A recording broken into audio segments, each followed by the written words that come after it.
सबसे पहले तो मेरा ख्याल है ये नूर खान की कहानी भी बयान कर दें।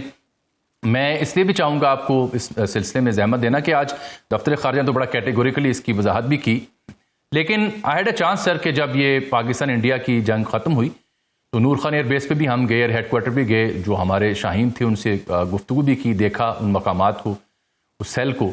नूर खान एयरबेस पे तो कई एक इंस्टॉलेशन बन चुकी हैं, कई एक ऑफिस बन चुकी हैं, और वो इतनी बड़ी तादाद में अगर तैयारे खड़े हों तो वो जगह कहाँ से मिलेगी? क्या उसके ऊपर हमने को कपड़े डाल के खड़े किए हुए हैं? आप तो बेहतर समझते हैं नूर खान एयरबेस को। जी बहुत बहुत शुक्रिया जामिर साहब। बिल्कुल आपने ठीक कहा, आपने खुद ही नक्शा कर दिया क्लियर एग्जेन में कि नूर खान एयरबेस और of all the basis Noor Khan airbase पे खड़े करने की जो है वो मनगढ़ंत इसलिए मैं देख रहा हूँ इसको कि इतनी दुनिया विजिलेंस हो गई है, ट्रैकिंग इतनी हो गई है, इलेक्ट्रॉनिक डाटा इतना हो गया है कि ऑल द वे वहां पे जहाज आके खड़े हो जाएं, पार्क हो जाएं और अमेरिका को पता ना लगे। बिल्कुल आपने ठीक कहा। तो ये आई थिंक स्ट्रेंज नहीं है, सिर्फ ये एक अंडरमाइन करने की एक पाकिस्तान की जो न्यू अर्नड हमारी एक वैल्यू है, जो एक रेलेवेंस है। ना सिर्फ हम रीजनली रेलेवेंट हुए पिछले साल मई में, दुनिया ने हमें देखा कि हम सबूत मांगते रहे, न्यूट्रल इंक्वायरी की ऑफर करते रहे, वो साल गुजर गया, ना तो सबूत मिले ना कोई न्यूट्रल इंक्वायरी हो सकी। तो जितनी हम एक न्यू फाउंड एक रेलेवेंस हमें अल्हम्दुलिल्लाह मिली पिछले साल, उस वक्त तो हमारी थी रीजनल की हद तक, यानी हम एक इस खत्ते में दुनिया ने रियलाइज किया कि जब तक आप पाकिस्तान को एंगेज नहीं करेंगे इस खत्ते में अमन नहीं हो सकता। जब ये एक साल गुजरा, ईरान की और अमेरिका की जंग हुई, तो फिर एक दुनिया ने देखा कि एक और मुल्क अभी भी क्रेडिबल है, पाकिस्तान ही है दोबारा से, जो एक न्यू फाउंड एक रेलेवेंस के तहत इंगेज भी कर सकता है। और एक क्रेडिबिलिटी इस वक्त है कि हम ईरान भी, रीजनल मुल्क जो है, मिडल ईस्ट के ममालिक, अमेरिका, इनके साथ कनेक्टिविटी पैदा कर सकते हैं। तो आई थिंक एक एलिमेंट ऑफ फ्रस्ट्रेशन नजर आता है मुझे, तो और कुछ भी नहीं है कि ऐसी बात की जाए जिससे अमेरिकन हुकूमत का और खास तौर पर प्रेसिडेंट ट्रंप का एक ट्रस्ट क्रिएट किया जाए, deficit between president Trump and Pakistani government, ताकि कहा जाए कि ऐसा शो किया जाए कि पाकिस्तान जो है वो डुअल गेम खेल रहा था शायद, और एक तरफ हम उनको ईरान को प्रोटेक्शन दे रहे थे, एक तरफ अमेरिका के सदर को खुश रखा हुआ था हमने। जाहिर है हमने तो प्रेसिडेंट ट्रंप को खुश इसलिए रखा हुआ था, हमने क्रेडिबिलिटी का अर्न की थी। लेकिन बात आपकी ठीक है, इससे लेसर इज मोर, क्योंकि इससे ज्यादा क्या कहा जाए कि it's so strange of all the air bases, जो सबसे प्राइम बेस है जहां जेटी वैंस खुद उतरे हैं, उसी बेस पर हमने अमेरिकन जहाजों को भी रखा होगा। मतलब इसको फनी के अलावा कुछ नहीं। इसमें सर तीन चीजें हैं जो मैं चाह रहा हूं उसके ऊपर आप कमेंट करें। पहली बात, knowing the nature of American president Donald Trump, ऐसा कुछ हो एजेंसियां उसे बताएं वो चुप रहे, सवाल ही नहीं पैदा होता। दूसरी बात, इतनी बड़ी तादाद में बड़े तैयारे कहीं रखे गए हों और वो छुप जाएं दुनिया की नजर से, ओपन सोर्स से ट्रैकिंग ना हो सके, दूसरा नुकता। तीसरा, ईरान के पास ऐसी कौन सी जदीद एयरफोर्स है जिसको छुपाना मकसूद था? ये तो पूरी दुनिया जानती है कि उनकी एयरफोर्स एक रिवायती और पुरानी और कदीमा, उनका असल इन्हिसार तो अपने मिसाइल सिस्टम पे, ड्रोन सिस्टम पे था। इन तीनों के ऊपर रोशनी डालें। पहले तो प्रेसिडेंट ट्रंप से शुरू करते हैं, जिन्होंने जंग के शुरू में ही, आपको याद होगा, एक हफ्ते कहा था कि हमने नेवी और एयरफोर्स तबाह कर दी है। पहले तो उनकी बात मान लेते हैं कि अगर तबाह कर दी थी तो फिर इधर बचा क्या था भेजने के लिए, पहली बात। दूसरा, उनके पास जो जहाज हैं, देखिए उनके पास F-14 है, उनके पास फैंटम है F-4 और F-5E है। और ये शाह फरहान के जमाने में रिजीम चेंज हुए, ये हुकूमत चेंज हुए शाह फरहान की, 47 साल हो गए। तो जरा विजुलाइज करें कि 47 सालों से इनको, इनके सारे के सारे जिनके मैंने नाम लिया है, वो अमेरिकन ओरिजिन के जहाज है। जाहिर है उस वक्त डार्लिंग ऑफ द एरिया था, उस वक्त हमें 40 जहाज कुछ सालों बाद मिले F-16। शाह फरहान ने 150 F-16 का उस जमाने में ऑर्डर किया हुआ था, 70s के मिड में। मैं सिर्फ आपके व्यूअर्स को रिफ्रेश करता चलूं कि इतना लोग उस जमाने में कहा जाता है कि ये पुलिसमैन ऑफ द एरिया है, ये यूनाइटेड स्टेट्स की पुलिसमैन है ईरान जो है, उस जमाने में शाह फरहान के जमाने, उस वक्त जो ईरान मांगता था दिया जाता था। तो ये फैंटम और F-4 F-5 ये तमाम के तमाम हो सकते हैं। उसके बाद अमेरिका ही ने तो स्पेयर पार्ट देने थे, सस्टेन करना था, तो वो बड़ी मुश्किल से इसको एयर वर्दी कुछ जहाजों को रखा हुआ है, पहली बात ये। और किसी ऑफेंस और डिफेंस के काबिल होते तो आप देखते इंटरसेप्शन करते या कुछ स्ट्राइक करके आते, कहीं ए टू ए रिफ्यूलिंग इनमें ऑप्शन नहीं है। ये कम से कम 50 से 60 साल सारे पुराने जहाज हैं। तो आई थिंक उनको इस रेंज ही कहा जा सकता है, इस पे क्या फोकस किया जाए कि 60 साल पुराने जहाजों को ईरान ने प्रिजर्व करना था, यहां बचाकर भेजना था, और of all the places Noor Khan airbase पर खड़ा करना। बिल्कुल ठीक, ये एक मुज़क्का खेज दावा है और जो ऑब्वियसली एक स्पॉइलर एक्ट है, कुछ ना मिला तो फिर इस तरह की स्टोरी घड़ेगी। ये मन घड़त टेक्निकली ये एक फुल ऑफ फ्लॉ स्टोरी है। अच्छा सर, ये इन्होंने जिब्राल्टर में वो ऑफ कोस्ट स्पेन जो खड़ी की है आबदूस, सबमरीन न्यूक्लियर ओहायो क्लास बताई जा रही है। ये यूजली तो मैंने अभी अर्ज भी किया जो मैंने मुतालिया के इस सिलसिले में कि अमेरिका ऐसे मामलात की निशानदेही या पब्लिकली अनाउंसमेंट नहीं करता। तो ये कितना अहम ये डिप्लॉयमेंट है और ये न्यूक्लियर सबमरीन होती क्या है, ईरान से कितनी दूर है ये, वहां पे जिब्राल्टर में अगर खड़ी की जाए, इस पोस्चरिंग का मतलब क्या होगा?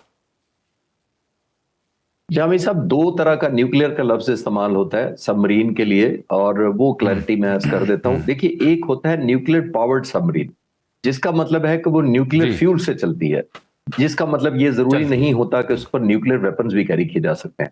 और एक होती है न्यूक्लियर इनेबल्ड, यानी कि जिसके ऊपर ऐसा जो मिसाइल्स हो जिस पर न्यूक्लियर टिप्ड हो या वॉर हेड हो, वो फायर किया जा सकता है।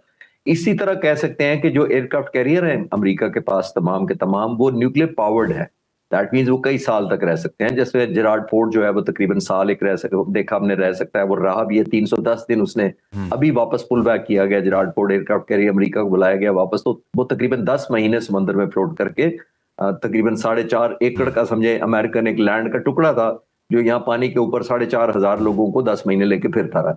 तो ये तो मैंने आपको एयरक्राफ्ट कैरियर से रिलेट किया। ये जो न्यूक्लियर सबमरीन जिसका आप जिक्र करते हैं मोस्टली पावर्ड है, क्योंकि आपके व्यूअर्स को और आसान कर देता हूं कि जब सबमरीन जमीन के सतह के नीचे समंदर के चली जाती है तो वो बैटरी पर ऑपरेट कर सकती है, क्योंकि इंजन, पानी की वजह से इंजन आप स्टार्टिंग का कोई ऑप्शन नहीं होती, बैटरी आपको चार्ज करनी पड़ती है। उसके बाद सबमरीन पानी में चली जाती है, जब तक वो बैटरियां चलती हैं वहां तक होता है, फिर उसको वापस पानी की सतह पर आकर चार्जिंग करनी पड़ती है उन बैटरियों को अपने इंजन चला के, यानी चार्ज करने की। तो अक्सर ये फिर मजबूरी होती है कि सबमरीन की कि अगर वो जमीन के समंदर के अंदर रहेगी तो चार्जिंग के लिए ऊपर आएगी तो डिटेक्ट हो सकती है। न्यूक्लियर सबमरीन का ये हो गया है कि अब उसको आने की जरूरत नहीं है, क्योंकि वो अंडर वाटर ही रहते हुए अपनी चार्जिंग भी उसको जरूरत नहीं होती। ये तो एक बात। हाँ, मैं कंपैरिजन कर देता हूं कि ये जो आप कह रहे हैं कि ओहायो क्लास, ये बहुत बड़ी सबमरीन है। जो ईरान ने इसके मुकाबले में बनाई है, वो गदर के नाम से बनाई है, वो 6 गुना छोटी है इस सबमरीन से, 6 टाइम्स लेस, मतलब साइज वाइज उसकी है। और वो टॉर्पीडो भी फायर कर सकती है, वो अंडरग्राउंड माइंस भी ले कर सकती है, अंडर वाटर लाइट ले कर सकती है, और वो जाहिर है आपने देखा कि डिटेक्शन सोनार से भी बचती है। सोनार होता है साउंड एंड रेजिंग का एक सिस्टम होता है, जो एयरबोर्न जहाज हवा में उड़ रहा होता है वो स्कैन करता है अपने रडार से, तो एक बॉडी जो भी अंडर वाटर भी होती है उसको भी पिक कर लेता है। तो ये इतनी छोटी है गदर के वो आमतौर पर उससे भी डिटेक्ट नहीं होती। 6 गुना बड़ी जो ओहायो क्लास आप कह रहे हैं, इसका एक एडवांटेज तो बहुत है, लेकिन इसका एक डिसएडवांटेज भी है, क्योंकि जो है वो क्या है? स्ट्रेट ऑफ हॉर्मुज वो 30 से 60 मीटर गहरा है मुख्तलिफ जगहों पर। स्ट्रेट ऑफ हॉर्मुज की मैं बात कर रहा हूं, तो 30 से 60 मीटर एक सबमरीन के लिए बहुत कम डेप्थ है, वहां पे मनूवरेबिलिटी नहीं हो सकती सबमरीन, खासतौर पे ओहायो क्लास की। जो ईरानियन सबमरीन्स हैं, जो गदर क्लास जो मैं कह रहा हूं, वो बड़े जबरदस्त मनूवर करती हैं, क्योंकि उन्होंने डे 1 से पर्पस बिल्ड बनाई है अपने कोस्टल एरियाज के लिए, जो कि जाहिर हमने देखा कोस्ट ही बहुत छोटी है, हार्डली 35 किलोमीटर विड्थ है, और अगर किसी जगह पे 30 मीटर है और किसी जगह 100 मीटर है, तो ये बहुत कम डेप्थ है जिसके अंदर सबमरीन ऑपरेट की जा सके। तो अमेरिकन ने पोस्चरिंग के लिए जरूर किया होगा, क्योंकि अब्राहम लिंकन, देखिए एयरक्राफ्ट कैरियर कहाँ है इस वक्त, तकरीबन 1000 किलोमीटर दूर है समंदर में ईरान से। उसकी भी वजह यही है कि ईरान को ड्रोन फायर करके उसको जाहिर है टारगेट ना कर दे। तो ये सबमरीन पोस्चरिंग के पॉइंट से तो मैं एग्री करता हूं, लेकिन अगर हम ये समझें कि ये आकर कोस्टल एरियाज में आएगी, स्ट्रेट ऑफ हॉर्मुज में कोई ऑपरेशन करेगी, कोई टॉर्पीडोज फायर करेगी, कोई शिप्स को तबाह करेगी, ऑपरेशन फ्रीडम में मदद करेगी, मेरा नहीं ख्याल वो कर सकती। ठीक। अच्छा सर, अब ये 2 दीगर निकात हैं, क्योंकि ये इन्होंने चीन भी जाना है, अब्बास इराकी सब ब्रिक्स पे जा रहे हैं इजलास में, और जो अभी तक मुसव्वदे का एक्सचेंज हुआ प्रपोजल्स का, उसके ऊपर ट्रंप कह रहा अनएक्सेप्टेबल है, गार्बेज करार दिया, कहा कि लाइफ लाइन पे सीज फायर। तो अब ये इस वक्त एज ऑफ नाउ जब हम बात कर रहे हैं इस प्रोग्राम में, तो नेशनल सिक्योरिटी जो उनका है उसका इजलास उन्होंने बुलाया हुआ है, सेक्रेटरी वॉर भी हैं। अमरीकी मीडिया कह रहा है 2 ऑप्शन हैं, दोनों का बेवक्त आगाज हो सकता है। एक जो प्रोजेक्ट फ्रीडम था वो रिवाइव किया जाए, और दूसरा जो कुछ अहदाफ रह गए उन पर बमबारी की जाए। Do you think it will be happening soon, and that too when he will be visiting China?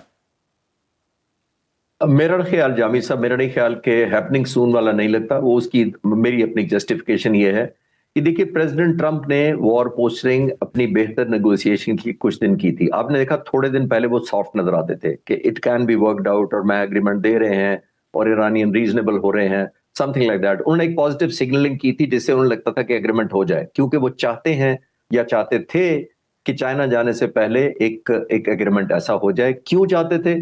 क्योंकि उनको चाइना पर डिपेंडेंसी ना करनी पड़े, या चाइना की मदद ना लेनी पड़े, या चाइना की फेवर ना लेनी पड़े इस एग्रीमेंट के लिए। क्योंकि अगर चाइना से वो फेवर लेते हैं तो चाइना रेसिप्रोकेशन चाहेगा। चाइना चाहेगा कि टैरिफ में फिर रिलैक्सेशन करे। चाइना चाहेगा कि जो ताइवान को आप सपोर्ट कर रहे हैं मिलिटरीली और इकोनॉमिकली, वो पुल बैक करें। और बहुत सारे इश्यूज हैं जिन पर बात की जा सकती है। तो ये करते हुए प्रेसिडेंट ट्रंप नहीं चाहते थे कि जाने से पहले हम कोई एग्रीमेंट ना हो, ताकि वो चाहते थे कि वहां जाकर मैं क्लीन स्लेट के जाऊं और जो बायलैटरल चाइना और अमेरिका के इश्यूज हैं उन्हीं पर बात की जाए, क्योंकि फोकस उधर चाहते थे। और उनको भी ये पता था कि अगर वो इस बिल्कुल जंग के ठीक है, इसी सीज फायर के होते हुए चले गए चाइना, बिल्कुल तो ठीक। मेन टॉपिक वो होगा। और प्रेसिडेंट हाँ, ट्रंप को जो शिकायत वैसे हैं, और खासतौर पर जो नेगोशिएशन मिलनी थी, वो इतनी मीनिंगफुल नहीं होनी थी अगर ये जंग चाहे सीज फायर तक ही रहे। एक तो ये बड़ी इंपॉर्टेंट वजह।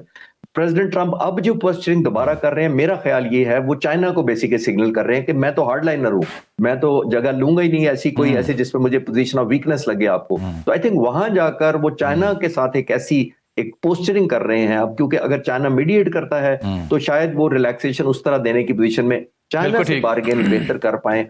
आई थिंक अपनी वो पोजीशन ऑफ स्ट्रेंथ चाइना के पॉइंट ऑफ व्यू से अब कर रहे हैं, जब वो कह रहे हैं कि ये रबिश है और it's a matter of waste of time और बड़े कुछ जो बिल्कुल बयान ठीक, देगा। तो मेरा मानना ये है स्पॉट कि ऑन। ये फ्लक्चुएट होती रही है।